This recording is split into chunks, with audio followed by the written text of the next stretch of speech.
as a result of that, I kind of lived in the world and then had 2 abortions, which I deeply regret. At the time of my near-death experience, I was living with a man who wanted me to abort again because I was pregnant, and I refused to do that.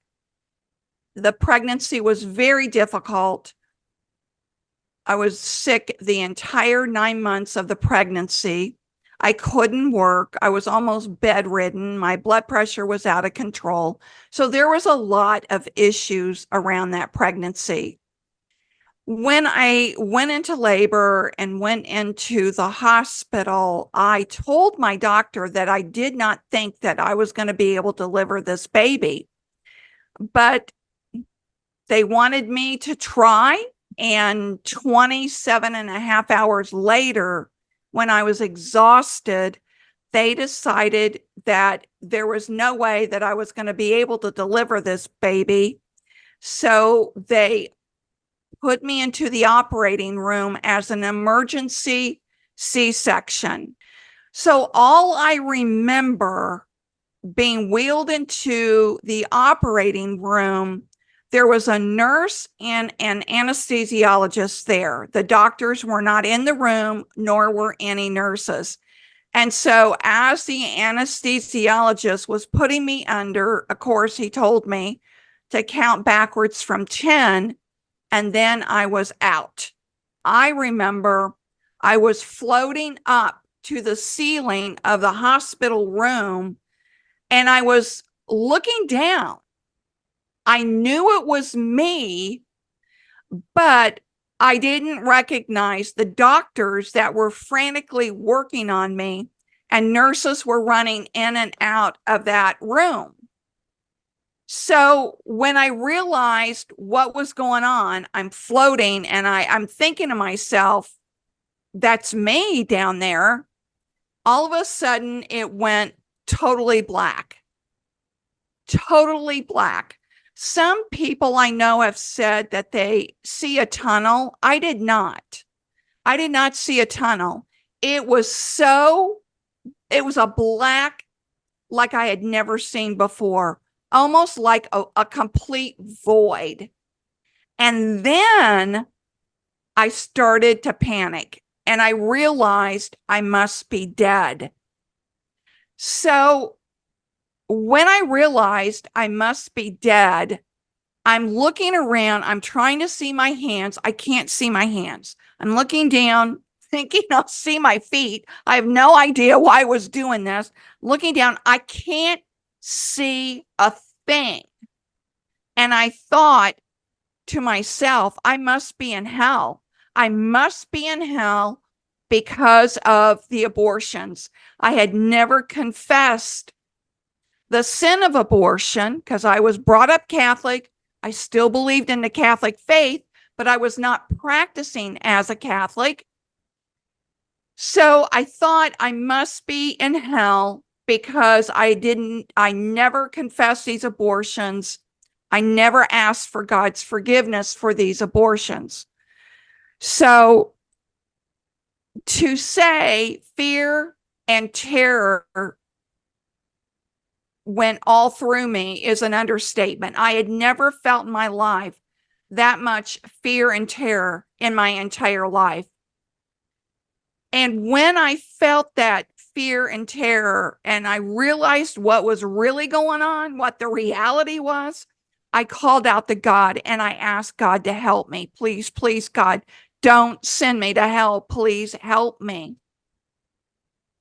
And at that moment, after I asked God for that grace, I saw a prick of white light in the distance, and I started moving towards that white light.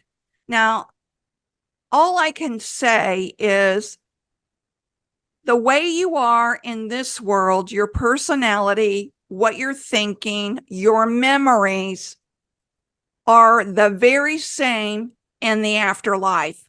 You're the very same person in the afterlife. You don't have a body, but your spirit is very expanded. So I start moving towards this white light. And the closer I got to the white light, the more the fear and the anxiety and the terror just started washing away from me. And the closer I got into being under the white light, the more I felt just total joy and peace.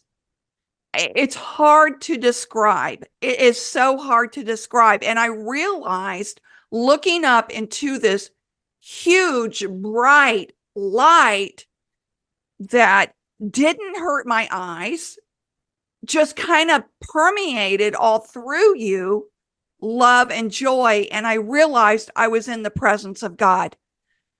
Why I was granted that grace to be in his presence, because I was living a very sinful life. I had had 2 abortions. I was living with a man I wasn't married to. And it reminds me of the Bible in the teaching of the woman at the well. That was me. I was the woman at the well. And God gave me a glimpse of what it was going to be like in the afterlife. He gave me a glimpse of what he was all about. Now, while I was there, and I don't know how long I was there is one thing I want to say that's really important. You still have free will in the afterlife. So there were 2 beings with me. Although I didn't see them, I heard them telepathically. It's the best way I can describe it. So you still have free will in the afterlife. That was profound to me. And even though I had these 2 beings with me that were talking to me telepathically, I wasn't afraid of them. I felt like I knew them, but I didn't know who they were. And they told me that I could either stay or I could go back. And it was such a hard decision, because I was torn when I was torn about staying and going back, because it felt so loving, so joyful. You have no pain in your body. You have no anxiety. All you feel is this constant love of God pouring through you, his joy pouring through you, this peace pouring through you. So I was totally torn about what to do. And some time had passed. Well, I'm, having this debate. Do I stay or leave? Do I stay or leave? Because I'm telling you, folks, it is the most incredible feeling you'll ever have. No one on this earth has ever experienced the depth of that love that God gives us. It's beyond words to describe that he loves us so much. My definition of God is he's everything. He's everywhere.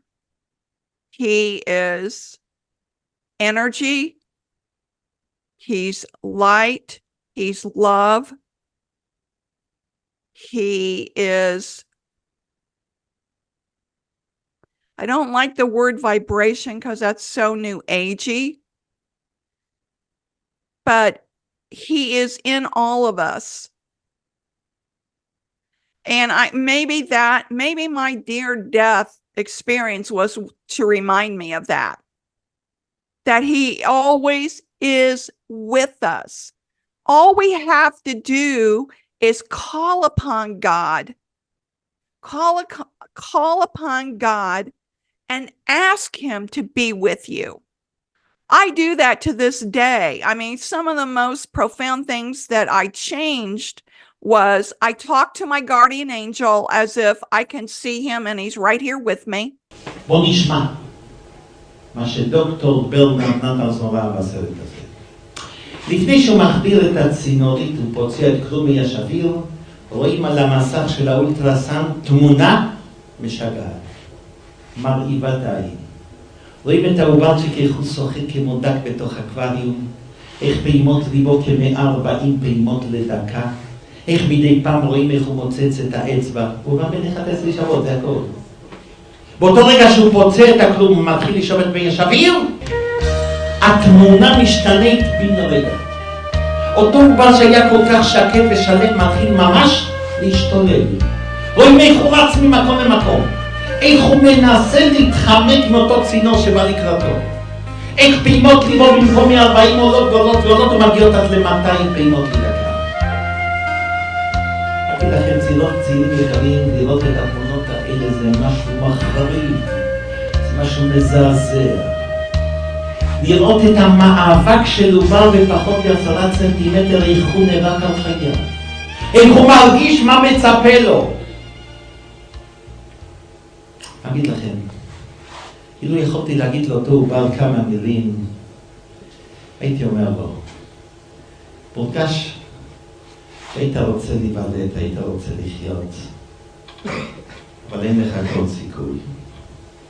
המים הולכים ופוחדים, והצינור הולך ומתקרב. באותו רגע, כשהצינור נגע בעובר ראה דוקטור נתנזון דבר מסוים, שזה גרם לו את הזעזוע העמוק ביותר בחייו. הוא ראה איך העובר צועק. מה? הוא שמע קולות? לא. העובר איננו מסוגל להשמיע קולות, וזה חבל מאוד, חבל מאוד. מאחר שהיא לא היה מסוגל להשמיע קולות, יש סיכוי גבוה ביותר שהוא היה נשאר בחיים אם האמא איתם שומעת אותו. ראית עושים בכל העולם כולו עם השיר הזה, זה לולאה חדה כמו סכין שהרופא מחדיר לתוך הרחם, והלולאה הזאת חותכת. וחותכת בלי שהיה אמור להיות תינוק, הוא כבר לא יהיה תינוק. וככה מוצאים אותו לא בשלמות, חלקים. אבל זה ניתן לעשות את השיטה הזאת ששמעתם כאן, זה רק על עוברים עד גיל 12 שבועות. מעל 3 חודשים לא יכולים לעשות ככה, זה מאוד מסוכן, אז עושים משהו אחר לגמרי. הרופא לוקח מזרק, בתוך המזרק הוא שם רעל. בזמנו השתמשו במלח כרעל, היום משתמשים ברעלים יותר חזקים. ומזריק את הרעל הזה או לתוך הלב או לתוך הנוזל הזה של העובר. העובר שכל כך צמא הוא שותה מזה וזה מרעיל אותו. אז מה, הוא ימות? לא.